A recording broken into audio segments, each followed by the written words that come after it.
I've got 99 problems and why immigrants aren't one of them. The core argument against immigration is that there's not enough to go around. This argument is false. However, it is absolutely true that we've got hundreds of problems relating to the fact that there's not enough being made available to those who need it, from housing to infrastructure to services. And these are very real problems. The question is there actually not enough to go around? If so, why? And are immigrants to blame? As is often the case with right-wing rhetoric, there is a grain of truth that the lies are built upon. Under capitalism, where wealth and assets accumulate into the hands of the rich, there isn't enough to go around because they're hoarding the lot. The capitalists have control of the economy, of what gets produced and what doesn't, and to what quality. This is why good quality affordable housing isn't being built. It's not profitable. Simultaneously, in contradiction to there not being enough, is the reality that there are already enough empty homes in Britain to house everyone.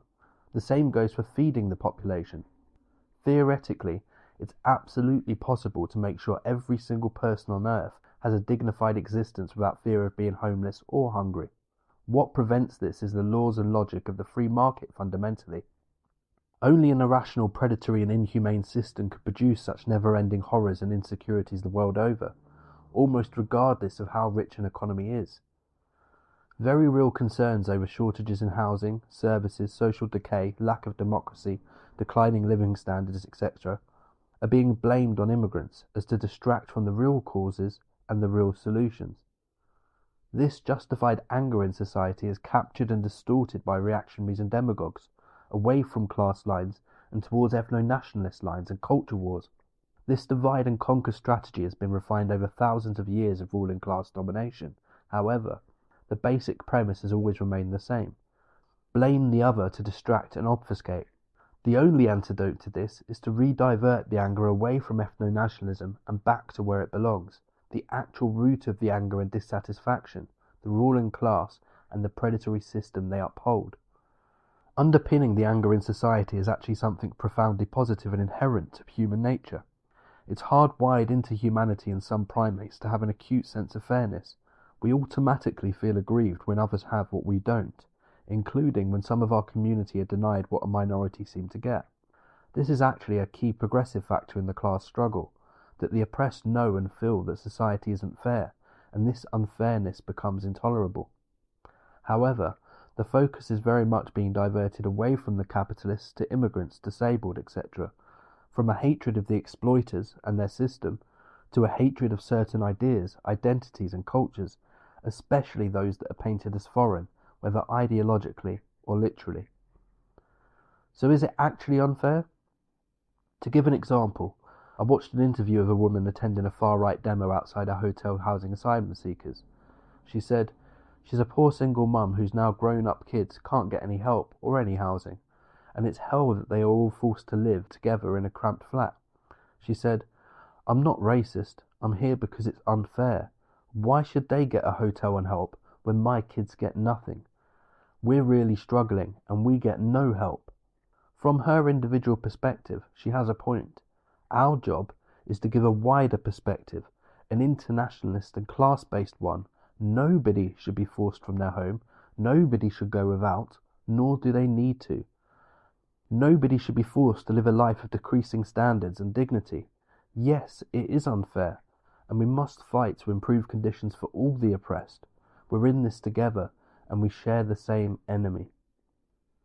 The arguments surrounding immigration are extremely contradictory, and by understanding and revealing these contradictions, we can bring people closer to the truth and the solutions that flow from that. One of the fundamental contradictions is the demonization and scapegoating of the working class internationally. Yet all value and everything we need is created by workers. That's what makes the world go round. Capitalists are actually an impediment to this process. They are the real parasites and scroungers.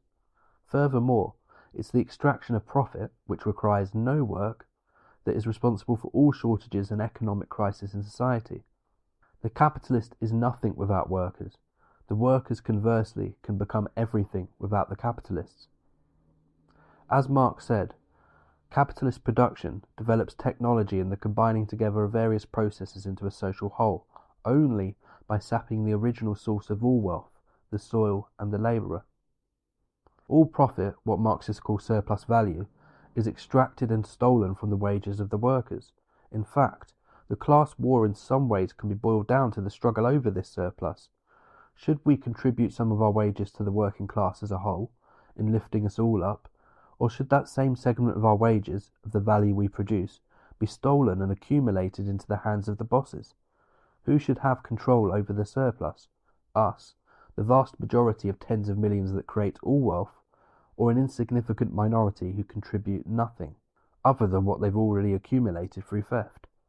Yet it's only by demonising and dividing sections of the working class that the capitalists can continue to make a profit. This is a clear example of where the unfairness actually lies and how we must divert the anger. To give a couple of real-world examples of this contradiction, the ICE raids in the USA quickly led to capitalists begging Trump to stop, or at least not target certain sectors such as construction and fruit harvesting. This is because the capitalists need easily exploitable and cheap labour to maintain profits. It's workers that produce all wealth. Another example is the Tories. They promised before every election that they would reduce immigration. However, it continued to increase. Why is that?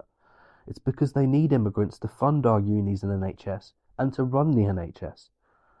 Another contradiction of the right that we must expose is that around culture, specifically a moral and criminal culture.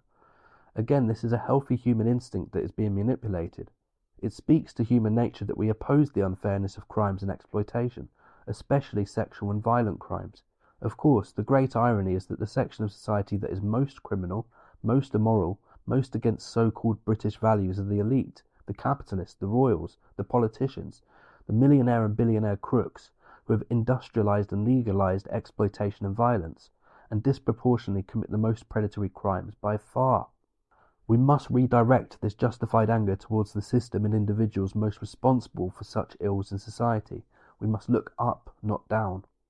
The most consistent factors in our battle against immoral crimes are that those with unaccountable privilege commit the worst crimes, and that capitalism as a whole drives the worst possible aspects of human nature, where the shit floats to the top, where lies and corruption are more profitable than honesty and justice, where poverty and the fear of destitution encourages individuals to behave against our communal moral instincts. Such ills can only be seriously addressed through challenging the root cause, class division, and the subsequent system based upon exploitation and poverty. Capitalism relies on enforcing inhumane conditions to create growth. It relies on the misery and destitution of billions. If you want to find the biggest criminals, go to the biggest, most expensive properties. Go to the City of London, to the multinational boardrooms, Parliament, or to manor estates. Such places surrounded by CCTV, protected by police and lawyers. This is where you will find the biggest crooks in the country. Another key contradiction is expressed through brain drain and funding for education. The capitalists oppose increasing state funding for education, as the wealth to pay for this would necessarily cut into their profits, as the working class has little to nothing left to give. However, to make profits, the capitalists are entirely reliant on funding of education, both here and abroad. Nations like Bulgaria and Hungary especially get a terrible deal when it comes to funding state education, as most who will qualify will look to leave and pay taxes elsewhere, including propping up British business and the NHS through several layers of theft and exploitation. This is what's called brain drain, when the most educated leave the communities they are most needed in. The capitalists need educated and healthy workers, yet they also want to extract the wealth that's necessary to fund education and healthcare, both here and abroad. The contradictions of the system, and therefore the arguments of the capitalists, are endless. However, one final aspect to cover is that of refugees. The highest numbers of asylum seekers come from Syria, Afghanistan, Iran and Eritrea. People who come here because our ruling class have made their nations unbearable and uninhabitable. This is because of our foreign policy, and so long as it's decided according to the interests of Western imperialism and the capitalist class as a whole, the issue will continue. As long as capitalists own all the land, banks, weapons and construction companies, the problems will continue. So long as profit comes before need, such crises will plague society. Now figures like Farage and Robinson want us to dress up in flags and fight minorities for what's left. How do we fight back? We've discussed how critical the class question is, channeling the anger and fighting and organising along class lines. However, we also need self-defence organisations. We cannot rely on the police. We must protect our own communities ourselves. It's not the police that ended the pogroms in Britain or that defeated fascism across Europe, but the organised working class time and time again. The most hardened racist and far-right thugs feel confident because no one is putting forward an effective counter-argument to Farage and Robinson loudly and clearly enough, or mobilising effectively enough that they are too scared to terrorise our communities, which they should be. Figures like Farage and Robinson are the only political leaders significantly tapping into the anger in British society currently. This is a failure of the left that we must remedy through your party. Sadly, the fact is, there's much more scapegoating and horrors to come. Thanks to capitalism, the world is on fire and facing more wars, more far-right thugs, and more crises that threaten to ruin the lives of billions. Anyone who says such horrors can be resolved within capitalism are either misinformed or lying. The only serious way to fight the far-right is on a class basis, by uniting and mobilising to take the banks, land, wealth and power away from those who've created the crisis and scarcity in the first place. We need to run society as a genuine democracy for need and solidarity, not for profit and greed. Only then can we make serious steps towards social harmony.